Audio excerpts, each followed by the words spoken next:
18 de julio de 1936.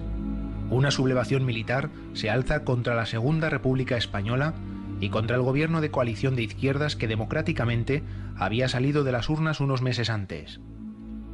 Francisco Franco y otros altos mandos militares comandaron un golpe que llevó a España a una de las épocas más negras de su historia, una cruenta guerra civil y 40 años de represión franquista. Cuando prepararon la sublevación, sabían perfectamente de antemano que iba a haber mucha oposición y estaban dispuestos a todo, a matar a media España si hiciera falta. El golpe de Estado fracasó, ¿no? Y se convirtió en guerra civil. Y la represión fue totalmente brutal desde el primer momento. La represión generalizada vivida los días y meses posteriores produjo todo tipo de actos violentos, encarcelamientos, ejecuciones y desapariciones de miles de personas sospechosas de ser enemigos del régimen fascista que estaba a punto de establecerse. Lo llevaron de casa hasta el ayuntamiento. Y entonces allí, y ya cuando le bajaban por la calle ya le iban dando patadas y alguno dijo que qué ganas no teníamos, cabrón. Entonces le llevaron a Astorga. Pues estuvo preso desde esa fecha que digo, de 6 o 8 días, hasta el 28 de diciembre, que por la tarde le sacaron a él y otros 9 y lo pasearon, les mataron.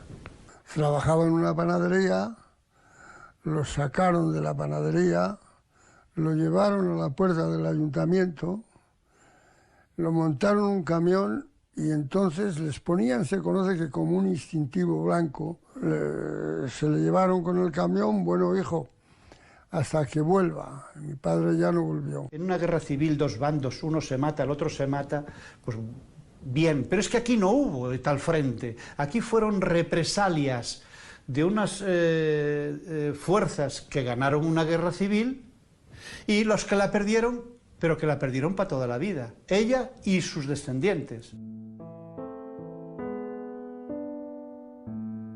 José Antonio Blanco es hijo y nieto de represaliados. Su abuela murió tras más de 2 años encarcelada y aún no sabe el paradero de su abuelo, asesinado por fuerzas nacionales en 1937. José Antonio dedica parte de su tiempo a buscar documentación que pueda hacerle entender qué pasó con sus familiares. Mi abuela la tengo en una fosa común, no era cristiana,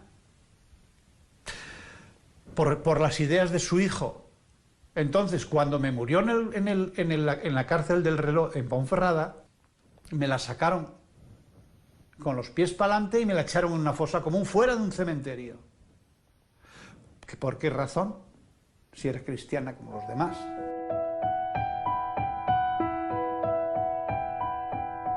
La guerra dejó víctimas en las dos partes, aunque el régimen franquista se esforzó en borrar los rastros de uno de los bandos a través de la exclusión social, la humillación y de la arma más poderosa, el miedo.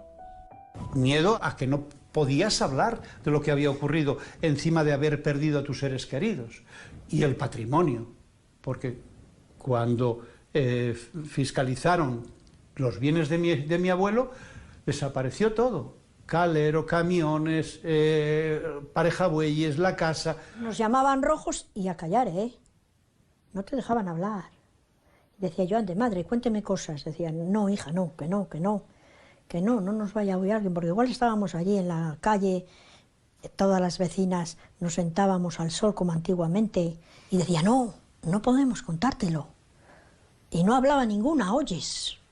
Cuando acaba la guerra civil, Franco saca de las fosas a los que habían sido asesinados por la violencia roja, las hordas marxistas, que llamaba al régimen, a sus familias les da puestos en la administración para toda la vida, les da estancos, administración de lotería, gasolineras, incluso licencias de taxi. Cualquier negocio que necesitara una licencia pública era para ellos. Una viuda del bando nacional era una privilegiada y una viuda de los perdedores, aquello era, pues no, nada.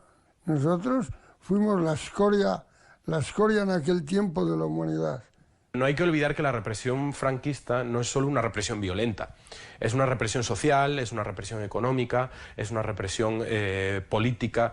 No terminaron con nosotros porque les interesaba que quedáramos para trabajar, ¿eh?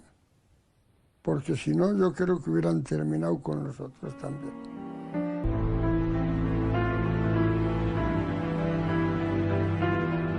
La represión a todos los niveles del régimen de Franco no cesó a lo largo de las 4 décadas que duró la dictadura. Fue el mayor asesino español de todos los tiempos, firmando sentencias de muerte, garrote vil, fusilamiento con su desayuno, ¿no?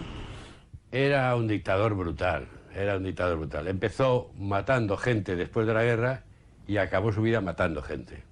Españoles, Franco ha muerto.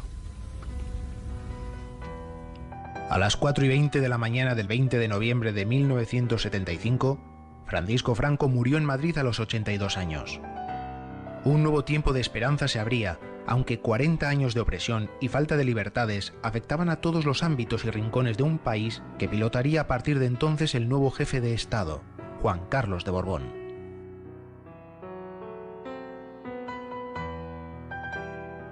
El poeta Juan Gelman decía que después de una dictadura suelen llegar los organizadores del olvido, ¿no? Y ese olvido, sobre todo, lo que tiene es unos beneficiarios y unos perjudicados. La transición política española, que fue pacífica, ejemplar, casi en 2 años realizada, que permitió gobiernos socialistas desde el año 82, fue prácticamente un milagro, si vemos nuestra historia. Lo que planificaron los padres de la Constitución española es que el franquismo fuera una especie de crimen perfecto. O sea, hemos asesinado a cientos de miles, hemos hecho burradas, hemos detenido a 500.000 de personas, hemos mandado al exilio a otro 500.000, nos hemos quedado con miles de propiedades y ahora vamos a fundar una democracia y aquí no ha pasado nada. Desde la muerte de Franco, algunos familiares, de forma particular, trataron de recuperar los restos de sus seres queridos en las cunetas, en la oscuridad, sin ningún protocolo ni ayuda estatal. Tuvieron que pasar 3 décadas para que la memoria histórica llegara al Congreso de los Diputados español. El 31 de octubre de 2007 se aprobó la conocida como Ley de Memoria Histórica.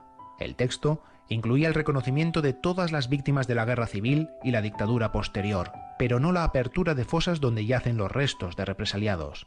La ley, impulsada por el entonces presidente José Luis Rodríguez Zapatero, llegó demasiado tarde y no contentó a casi nadie. La Ley de Memoria Histórica viene a reconocer la historia, viene a reconocer que lo que hubo fue un levantamiento militar fruto de ocasionando la guerra civil y que en esa guerra civil murieron muchísima gente. La Ley de la Memoria realmente no ha resuelto ninguno de los problemas que se plantean en su enunciado. Franco sigue dentro del Valle de los Caídos, en Madrid tiene unas 200 calles franquistas. En cuanto a las exhumaciones hablaba de facilitar las cosas y los derechos humanos en una democracia no se facilitan, los derechos humanos se garantizan. A la derecha, o aparte de la derecha, no gustó nada, nada. Y también hubo pues, sectores que les pareció una ley insuficiente, cosa que me ha llevado a pensar que la ley era más o menos equilibrada. La ley no anuló las sentencias franquistas, que ahí es donde está parte de la chicha, no dijo el Estado tiene el deber de buscar a los desaparecidos, no de facilitar. Esto es un crimen. En Argentina, en Guatemala, en Ruanda, en Camboya, países que son mucho más frágiles que España, es el Estado el que hace esto. Quiero olvidarme de las cosas que escuché personal y directamente en el tiempo que aprobábamos esa ley por parte de algunos representantes y de algunos medios de comunicación sobre lo que se pretendía con esa ley. España somos el único país donde el fascismo ganó y los hijos y los nietos de los que entonces ganaron son los que siguen siendo dueños de este santo país. Los 40 años de dictadura han pasado, como nos decían cuando nos explicaban el dogma de la Concepción, sin romperlo ni mancharlo a la democracia. Y se han instalado con una gran comodidad y desparpajo en el sistema democrático.